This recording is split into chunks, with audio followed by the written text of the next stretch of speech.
Assalamualaikum mandung saudara. Bengahnya lepia daerah Lun Tinggai 16 Fahrenheit dengan Celsius sekitar minus 8,8. Tapi rasa je dengan Fahrenheit jino lagi 6 Fahrenheit. Dikalkulasi dengan Celsius rasa je lagi minus 12,6 Celsius. Nyandung lepia. Wak nanggronya si Anyo. Pokoknya kita yang udah bicara segi untuk keluarga. Syederalun, angin kencang dan badai salju yang melanda kota New York, Amerika Serikat setiap awal tahun selalu memberi sensasi tersendiri bagi warga New York. Seperti pada awal Februari 2022 ini, badai salju menyebabkan timbunan salju hingga setinggi beberapa sentimeter di jalanan, taman kota, dan rumah warga. Pemandangan kota New York berselimut salju pada awal bulan Februari 2022 ini terekam dalam beberapa foto dan video yang dikirim Ibrahim Berdan, warga asal Aceh Timur yang kini menetap di New York.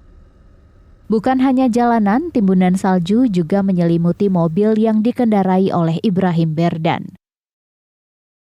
Untuk diketahui Syederalun, kota New York dan beberapa kota lainnya di Amerika Serikat mulai memasuki musim sangat dingin sejak akhir Desember 2021 lalu. Musim dingin ekstrim ini bisa berlangsung selama 3,3 bulan dari 3 Desember sampai 12 Maret dengan suhu tertinggi harian rata-rata di bawah 9 derajat Celcius.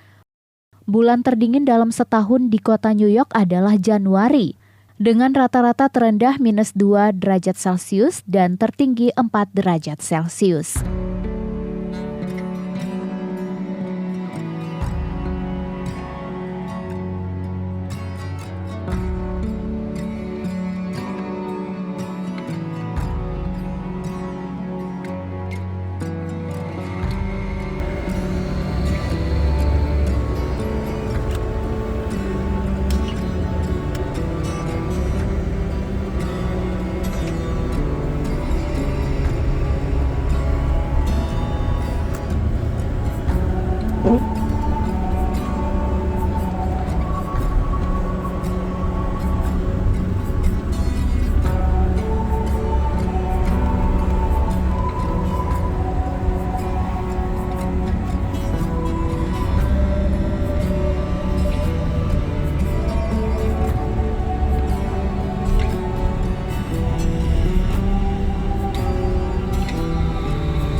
Semoga mandum syedara dalam keadaan sehat walafiat. Assalamualaikum warahmatullahi wabarakatuh.